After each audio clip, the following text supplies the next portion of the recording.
Assalamualaikum warahmatullahi wabarakatuh. Kami dari unit A. Nama saya Al-Nadia. Nama saya Naswa Aulia. Nama saya Rasina Febrianti. Nama saya Maria Muhammad. Nama saya Aisyah Muhidah. Nama saya Rizko Freddy. Kami ingin mempresentasikan tentang logika proposisi. Perbedaan nalar dan logika. Nalar adalah pengetahuan awal menurut alur tertentu. Logika adalah proses berpikir secara nalar yang mempunyai fakta. Logika adalah proses berpikir manusia berdasarkan nalar dan ilmu pengetahuan yang sesuai dengan fakta. Tujuan logika memelihara, melatih, mengajar, dan mendidik yang bermuatan mengembangkan potensi akal dalam mengkaji objek pikir dengan menggunakan metodologi berpikir. Kegunaan logika menambah kecerdasan dan meningkatkan kemampuan berpikir secara tajam dan mandiri, meningkatkan cinta akan kebenaran dan menghindari kesalahan-kesalahan berpikir, kekeliruan serta kesesatan. Membantu setiap orang agar dapat berpikir secara rasional, kritis, lurus, tepat, tertib, metodis, dan koheren. Meningkatkan kemampuan berpikir secara abstrak, cermat, dan objektif. Logika membantu seseorang untuk berpikir lurus, tepat, dan teratur. Dengan berpikir lurus, tepat, dan teratur, seseorang akan memperoleh kebenaran dan terhindar dari kesesatan. Logika mengarahkan dan mendorong seseorang untuk berpikir sendiri, menempatkan sesuatu pada tempatnya dan menyelesaikan pekerjaan pada waktunya. Dengan sangat bertentangan dengan logika apabila membebani seseorang dengan sesuatu di luar kesanggupannya dan menunda pekerjaan hari ini ke hari esok. Logika proposisi. Logika proposisi adalah proses berpikir manusia untuk menentukan sebuah kalimat yang mengandung nilai B atau S, tetapi tidak keduanya. Contohnya, Muhammad Hatta adalah presiden pertama Indonesia. Cabang ini berfokus pada hubungan pada proposisi ini menggunakan berbagai operator logika seperti negasi, konjungsi, disjungsi, dan implikasi. Nah, ini contohnya. Negasi secara sederhana adalah mengambil proposisi yang diberikan dan menyatakan bahwa proposisi tersebut tidak benar. Negasi dilambangkan dengan yang bermaknakan tidak atau bukan. Contohnya, misalkan proposisi P sama dengan hari ini panas, maka negasi P sama dengan hari ini tidak hujan. Konjungsi. Konjungsi adalah suatu proposisi majemuk yang dihubungkan oleh kata hubung dan kata hubung logika. Konjungsi adalah kalimat dinyatakan dengan dan, tetapi, walaupun, meskipun. Contohnya, 4 adalah bilangan genap dan 4 habis dibagi 2. Berikut adalah tabel konjungsi.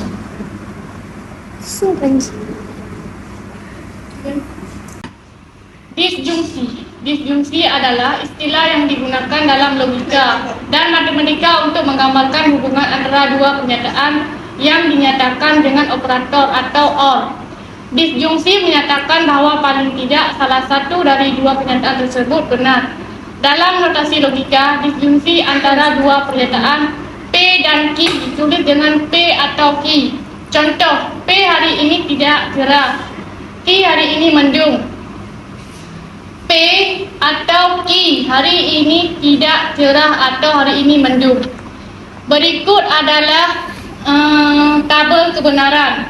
Implikasi adalah hubungan antara dua pernyataan, di mana satu pernyataan premis mengarah ke pernyataan lainnya, kesimpulan. Dalam bentuk formal, implikasi dinyatakan dengan simbol jika dan biasanya dibaca sebagai jika maka. Pernyataan implikasi memiliki bentuk P jika Q, di mana P adalah premis dan Q adalah kesimpulan. Contoh, P jika saya belajar dengan baik, Q saya akan lulus ujian. P jika Q jika saya belajar dengan baik, maka saya akan lulus ujian. akan benar dalam 3 skenario. Saya tidak belajar dengan baik, sehingga implikasi tidak bisa dinyatakan salah. Saya belajar dengan baik dan lulus ujian yang benar. Saya tidak belajar dengan baik dan tidak lulus ujian yang benar. Ini tabel kebenaran. Ekuivalensi. Ekuivalensi adalah pernyataan majmuk dua atau lebih yang memiliki nilai kebenaran yang sama atau senilai. Dua pernyataan dikatakan ekuivalen jika mereka selalu benar atau selalu salah bersama-sama. Ekuivalensi sering dinyatakan dengan simbol ekuivalen atau implikasi dan biasanya dibaca sebagai jika dan hanya jika atau equivalent to. Ekuivalensi P dan Q bermakna P benar jika dan hanya jika Q benar.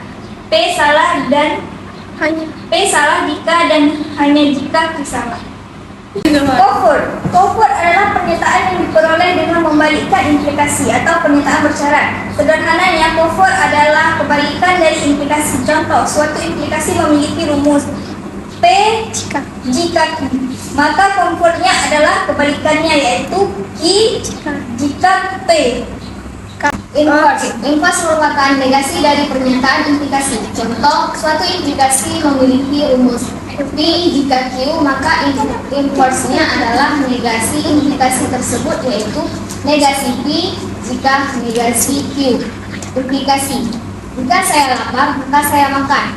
Inverse: jika saya tidak lapar, maka saya tidak makan. Kontraposisi adalah logika yang menilai kebenarannya setara dengan pernyataan implikasi.